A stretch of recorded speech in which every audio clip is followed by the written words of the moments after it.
ভাইয়া আজকে 2000 টাকা নিয়ে এসেছি, 2000 টাকার রক্ত খাবো। আরে ভাই তুই তো একদম গরম গরম টাকা নিয়ে চলে এসেছিস, নে রক্ত খেয়ে নে। আবে আর কত খাবি, এবারে তো ছেড়ে দে।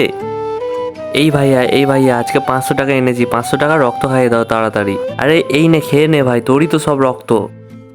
আরে এখানে তো দেখছি আমার অনেক টাকা জমা হয়ে গেছে, 20,000, 30,000, 50,000। এটাই হচ্ছে আমার মালিক। আরে এই মশা, তোর সাথে আবার এটাকে? আরে মালিক, এ আমার সাথে আজ থেকে কাজ করবে, কিন্তু কেন? ওর বোনের বিয়ে আর ওর শ্বশুর বাড়ি থেকে 1 লিটার রক্ত চেয়েছে।